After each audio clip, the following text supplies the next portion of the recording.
Jane Velez Mitchell with breaking news. We are talking to 3 defendants who are in Canada who face decades. I am not joking, decades in prison.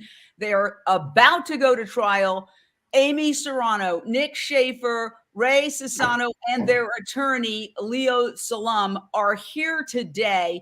Just before we went on, I found out that there is some kind of ruling that may prevent us from even talking about this case. First thought in my mind was First Amendment. They're in Canada. I'm in the United States. Let's get to it. This started in 2019 when People for the Ethical Treatment of Animals released a video that they said was given to them by someone who wanted to remain anonymous about conditions inside a pig farm. Let's play a clip of that video, and then we're going to talk to these defendants.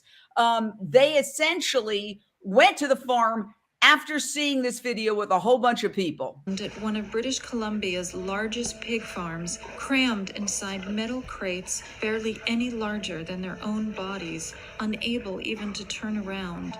More than 1,000 mother pigs spend most of their miserable lives in these crates. Pregnant sows were forced to give birth in even more restrictive farrowing crates, where they could nurse but not nuzzle or help their babies for the first few weeks of their lives, causing many to die slowly, unattended, with unrelieved suffering. So, Amy Soranno, you're kind of the spokesperson for this group. You've done a lot of public speaking. What was your emotional reaction when you saw that video, and what did it lead you and a whole bunch of other animal activists to do that has led to you being on trial, facing potentially 50 years in prison? Yeah, it's horrifying. Obviously, the footage that we just saw now shows pregnant mother pigs confined in gestation crates where they can only take one step forwards or backwards. Some of them can barely move their heads to look around. It's this extreme confinement. And the footage also revealed animals with hernias, with gashes and bloody wounds, dumpsters overflowing with dead pigs and piglets. Is just so horrific and shocking. However, it should be noted that this is representative of the industry. This isn't one bad apple. This is really the standard for the industry. These are legal practices. So when this footage was revealed, it basically encouraged a bunch of local activists here in Canada and even beyond to attend to Meet the Victims action at that farm. So myself, Roy, Nick, and around 200 other activists, we went to this farm. 65 of us attempted to get inside the farm, and 50 successfully did get inside. The rest stood outside and peacefully protest on a public road. And we stayed there for around, I think, 6 or 7 hours, and we live streamed inside of this farm. So we sat down in a room full of pregnant pigs who were confined in gestation crates, and there were hundreds of them. It's this massive, massive room, and it's just one room in one barn. These are factories. These are cement factories.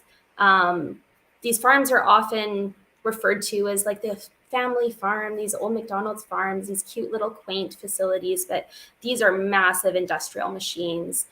These pigs are on filthy cement floors. It's atrocious. So we stayed inside and we live streamed, and our hope was that we would be able to negotiate having mainstream media allowed inside to tour the farm.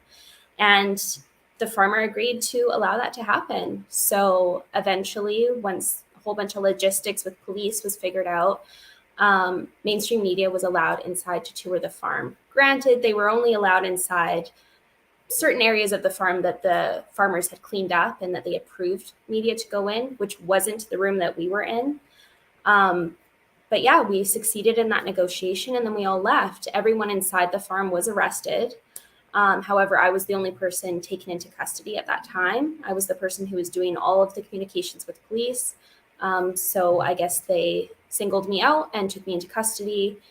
After that, a huge investigation was launched by police. Let me jump in, and because this is a very complicated story, and I want to say it's important to mention we invite the farms owners, the pork industry, the pig industry, the Canadian agriculture minister, and the BC, the British Columbia's SPCA on any time.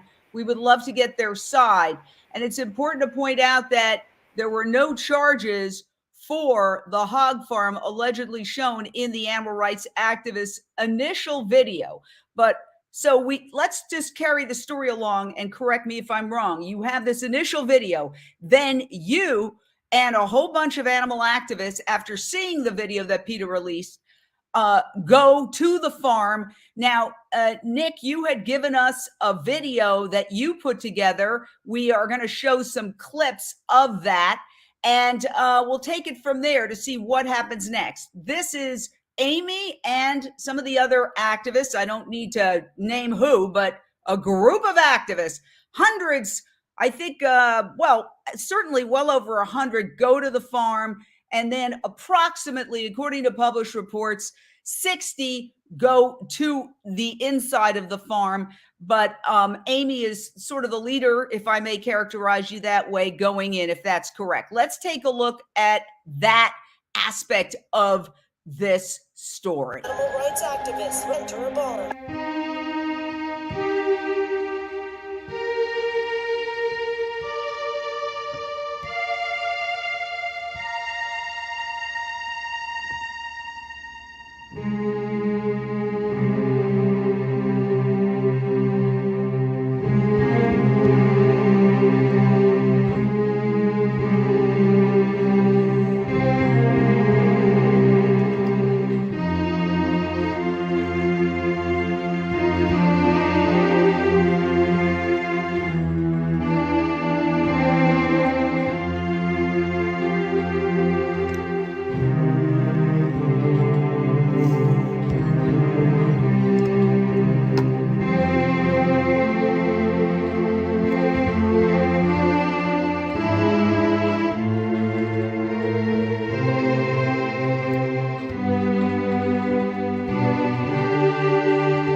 So, Nick, you put together this video.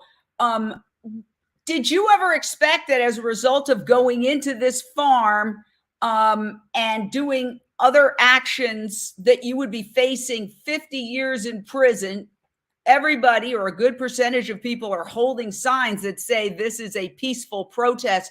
What is your reaction to the government prosecuting you and there's no criminal charges, as we've stressed before, against the farm in question? Yeah, I mean, going into an action or anything like that, there's always a risk of some kind of consequence. However, I did not expect the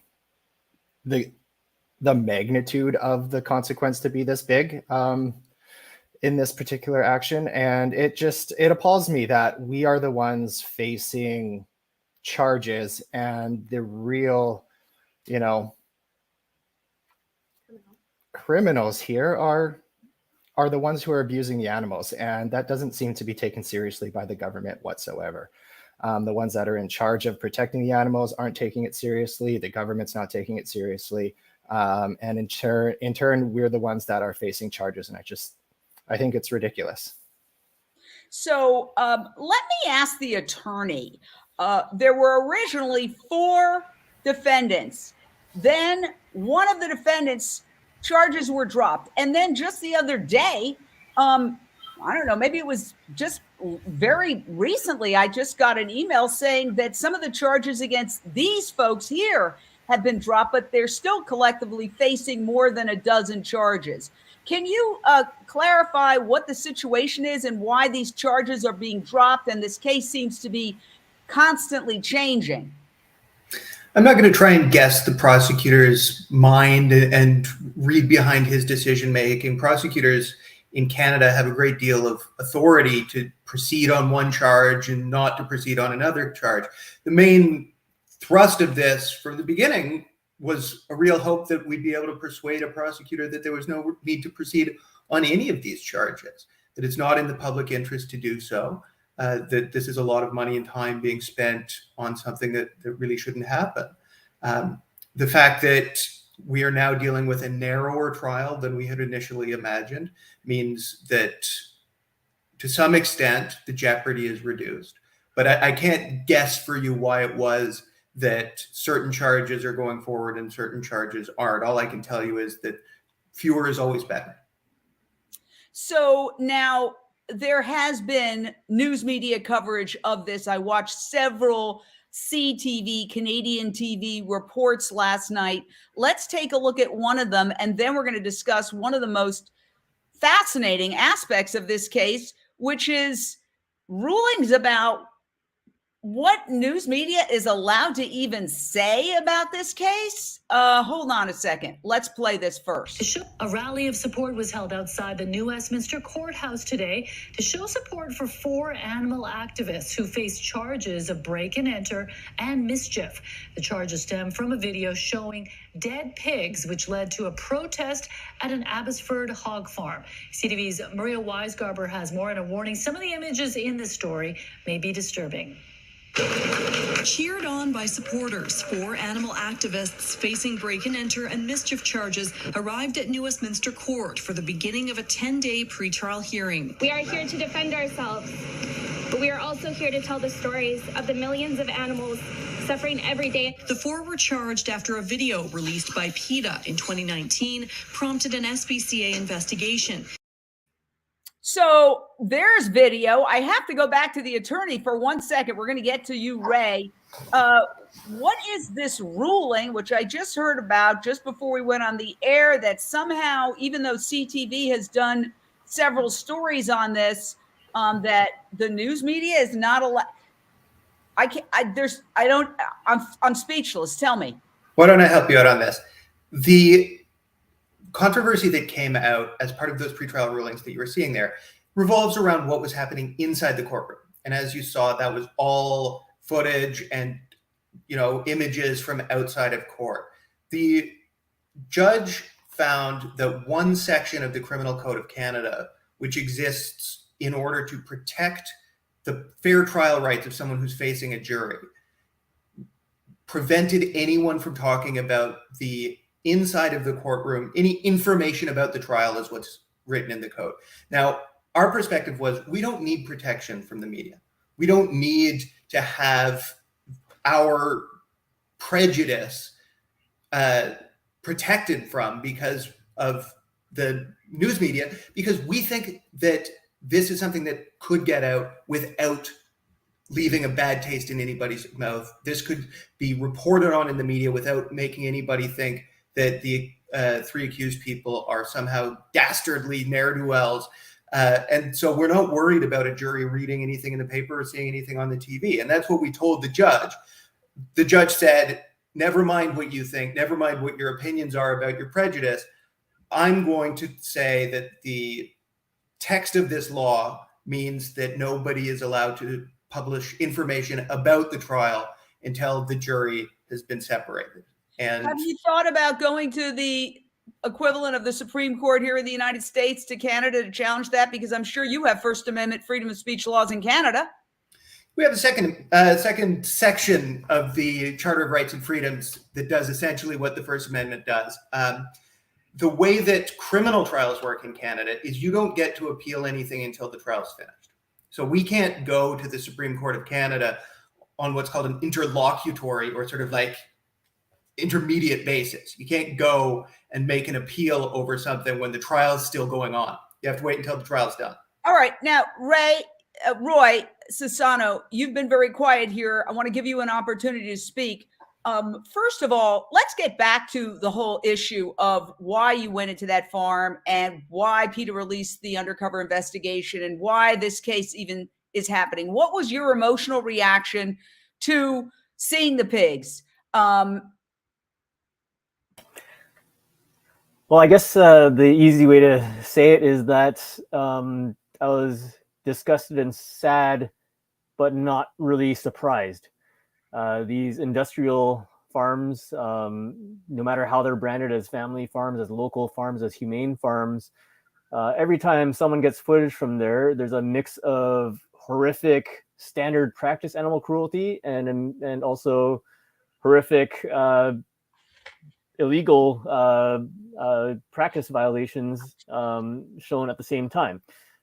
So yeah, it puts a pit in your stomach a bit. Not super surprised, but nevertheless, I was quite angry that that was happening. The bulk of footage itself was enough to get a real reaction out of anybody. So let me say this, and I want to read this. The BC SPCA, which is a private charity, not a government entity, and I know, Amy, you're calling for a government entity to be in charge of these farms and for closed circuit TV cameras to be in all farms in Canada, around the entire country, so that there's no question. We can all, look at the videotape, but the videotape that PETA did and presented that started this case, the BC SPCA said the organization was unable to verify the video, which lacked timestamps or geographic indicators, and the individuals responsible have not come forward. So that was one of the reasons given for no charges filed. But when you guys went into the farm, you were live streaming, were you not? Which means that it was happening as you were doing it.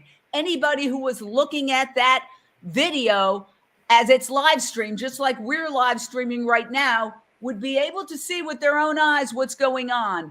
And some of the footage that you showed from that live stream was horrifying. So what do you make of this comment? Well, we can't verify the original video. Did they try to verify your live stream video where you showed what appears to be very similar conditions described by CTV as horrific?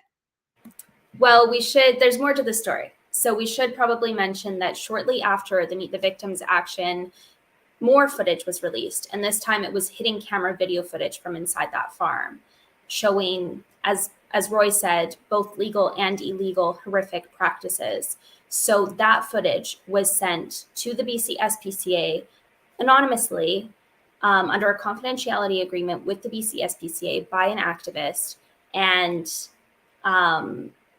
it was that footage that basically the BC SPCA said we need verification of, we need the person to publicly come forward. So that person did come forward. And instead of authenticating that footage so that they could recommend charges of criminal animal cruelty against that farm, they took that information from that individual and sent it to the police so that that person could be charged. So that person is the fourth person who isn't on this call. Their charges were subsequently thrown out after pretrial hearings. Okay. I hear you. And I totally understand what you're saying about, okay, now there's two videos that were handed to the authorities in some way, shape, or form. And they're saying, well, we can't verify these videos, therefore they're not happening. But once again, you were live streaming when you went into that farm, and the video that you took, it's authenticated and timestamped because you're live. Okay. You are live. It's happening now. You're showing what's going on inside. And I'll throw this to one of the others, perhaps Nick. Did the authorities take that live video, which is, I would think, automatically authenticated because you're live? Just like right now, I'm live in LA, you're in Canada. If somebody says to me, where were you at 12:21 Pacific time on such and such a date? I say, I'm live. Here, look at the tape.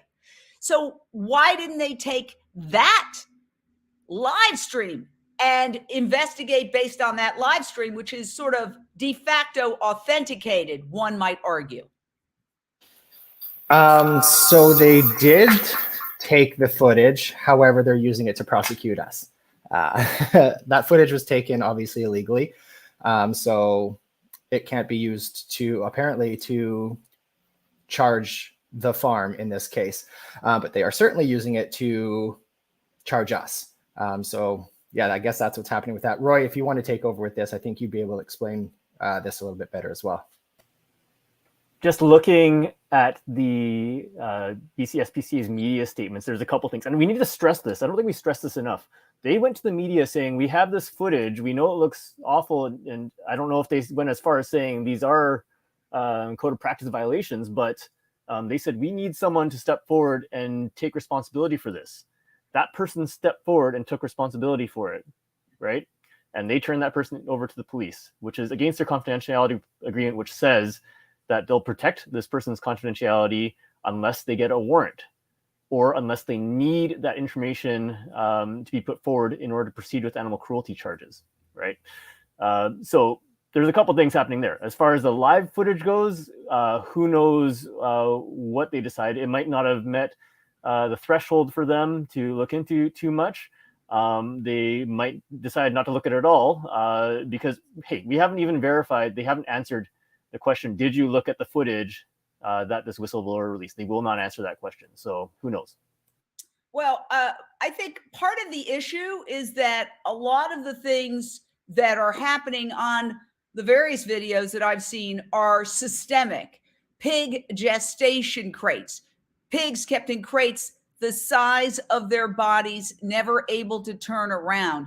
I want to play once again just the 30-second video that started this whole case, where PETA released this video that caused shock, outrage, and the protests that ultimately led to these arrests, so that people can see the pig gestation crates that are at the heart of this case. These are not something that were designed for this particular farm or any particular farm.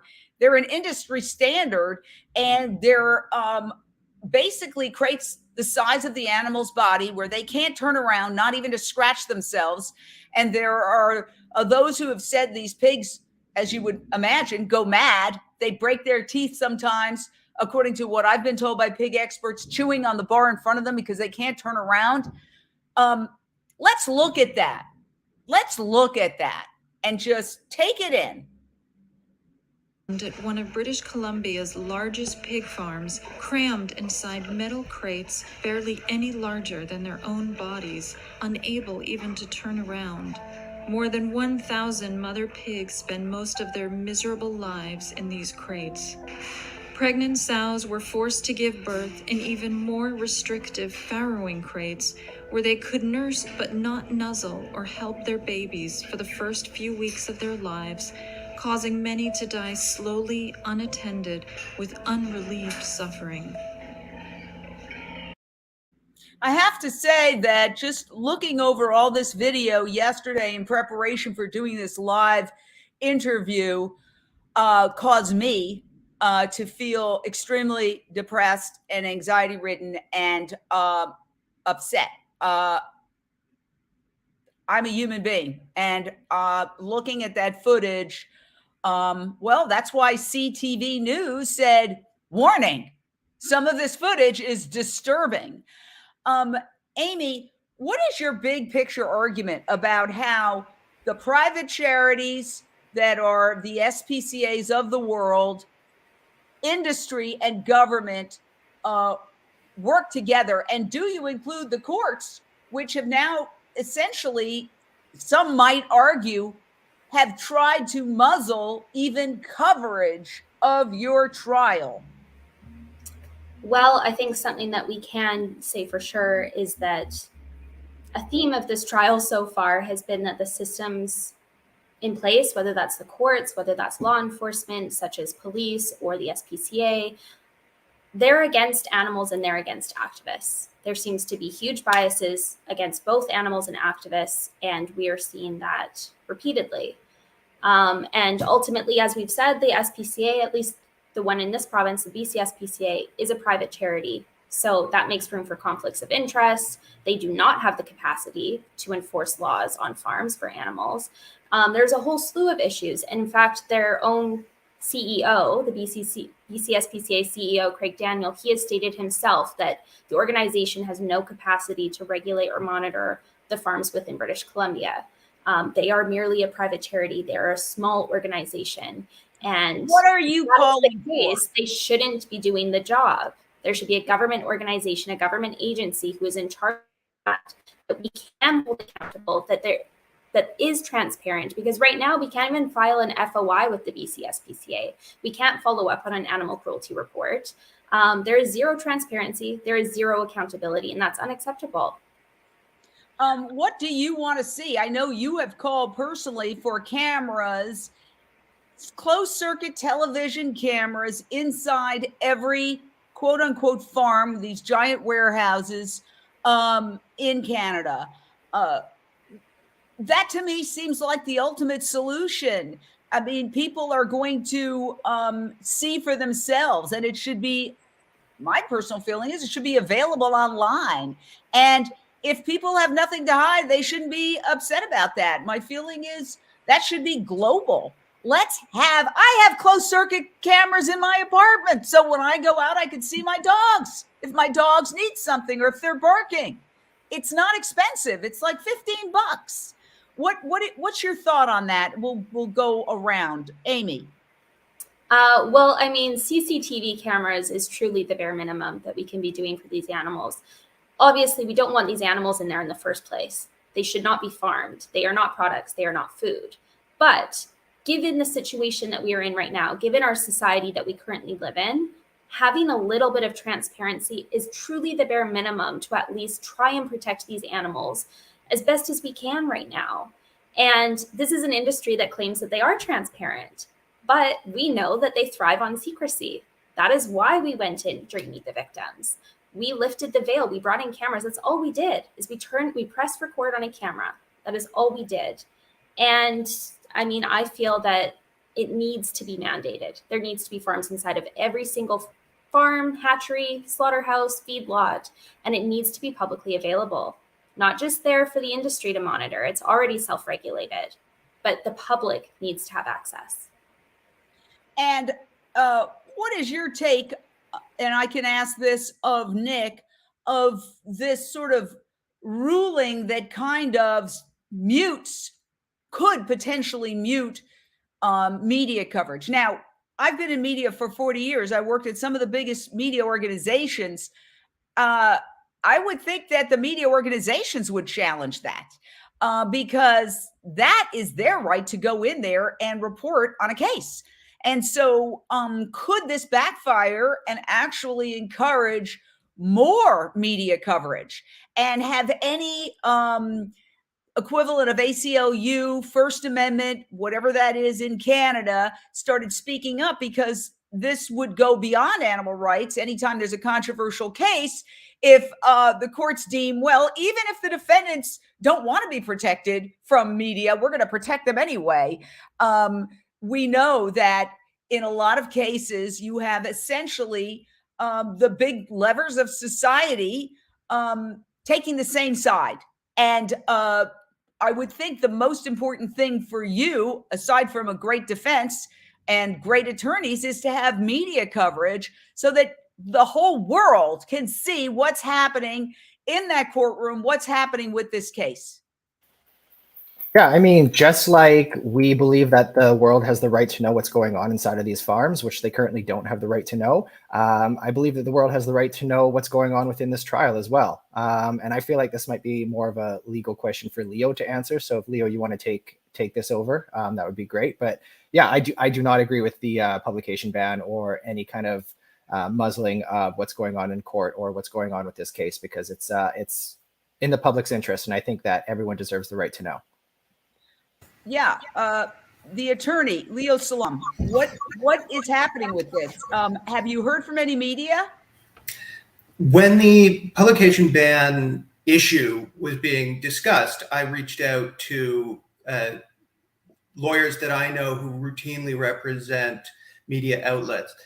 No one came, and the reason for that really was that it happened very, very quickly, and there was not a lot of time. No one saw this coming. It wasn't the sort of thing that was briefed in advance and that we had a lot of notice on. And so nobody was there to fight over it until it was over.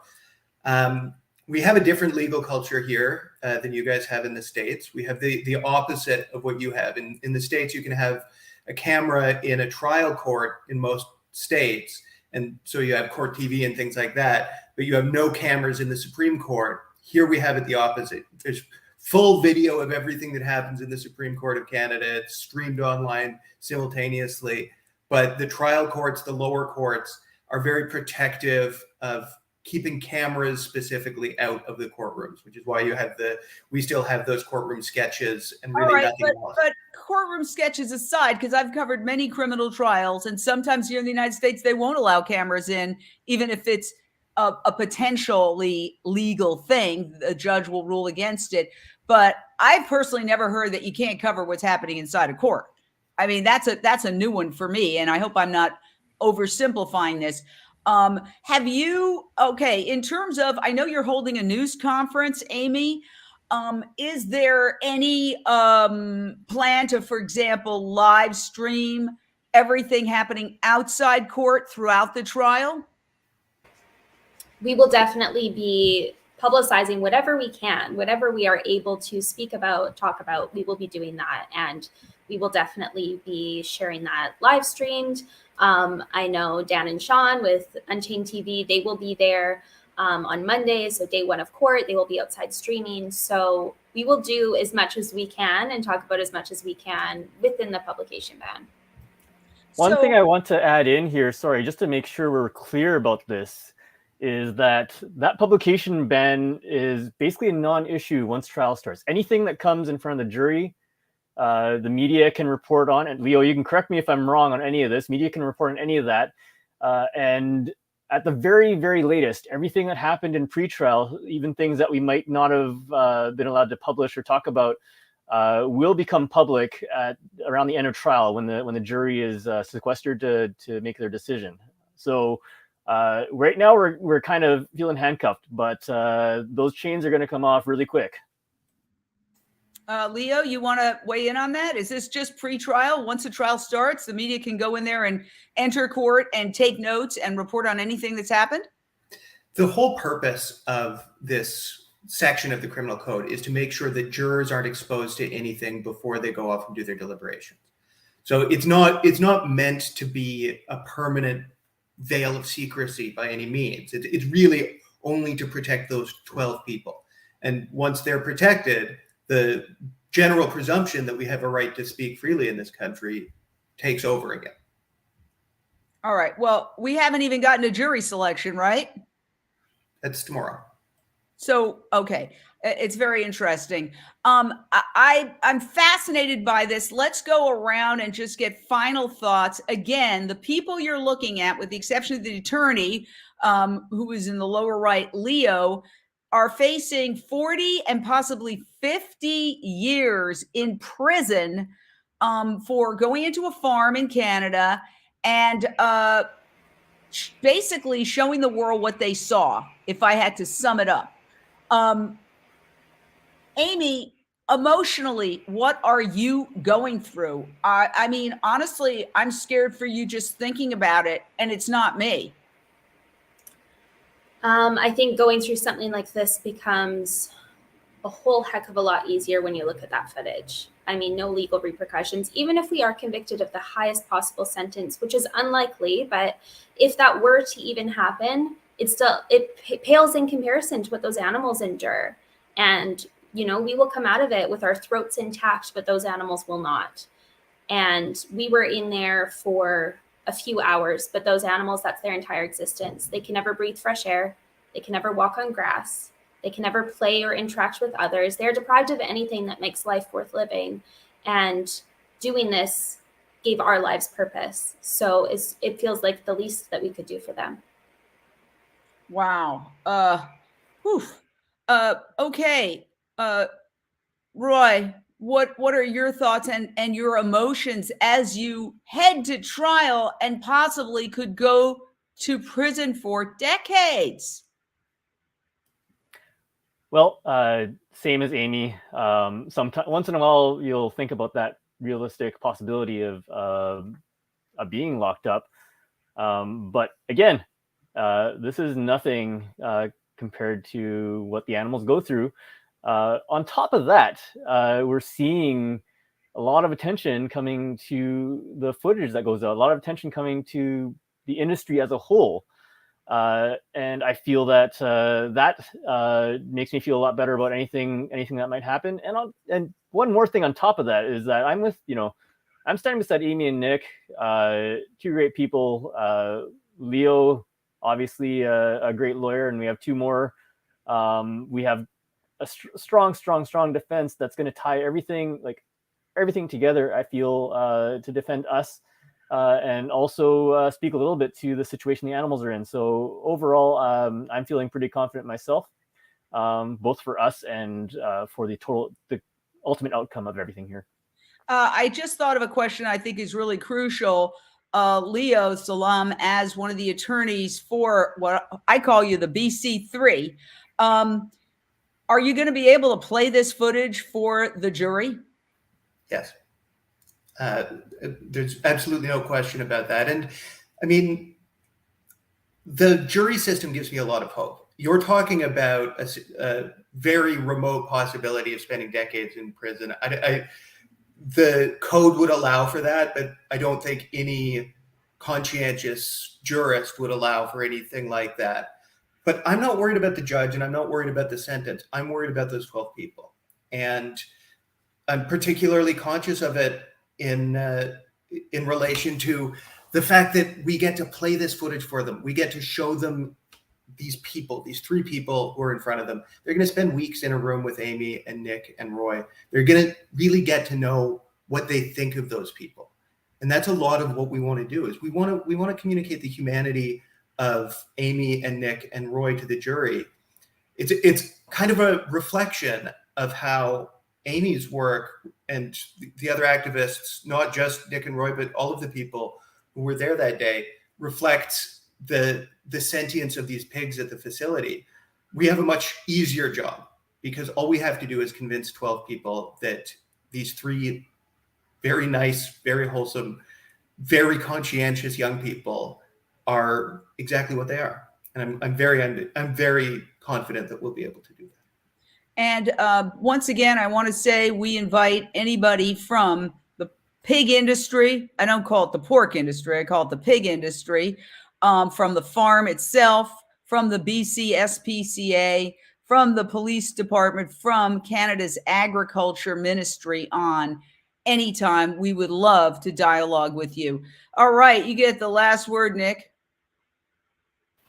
Yeah, basically I'm feeling good going into trial, as good as one possibly can in this situation. And I think that when you do something that you believe is right and you stand by that, it makes it a lot easier. And I'd like to echo exactly what both Amy and Roy were saying, that the consequences that we face pale in comparison to what these animals go through on a daily basis. And I'm happy that this trial is showing more people than usual, more people than what our footage usually makes it to, what's going on inside of an industry like this, an industry that thrives on secrecy, an industry that its standard legal practices breed animal cruelty. And our footage usually makes it within the animal rights echo chamber, but something like this, where it's reported on nationally and internationally through news outlets, gets to many, many, many, many more people. And I think it's very important that those people now will have an opportunity to see exactly what this industry is hiding. And I'm happy about that. But other than that, I mean, I'm going to take it day by day and hope for the best. Well, I know you're having a news conference at the start of the trial.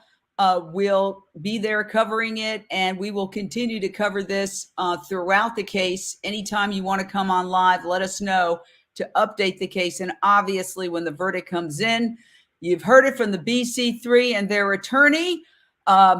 You're watching Unchained TV, and we are a streaming network that reports on animal rights issues. You can watch it at UnchainedTV.com. You can also download it following the QR code there. Thank you so much, all of you, for joining us.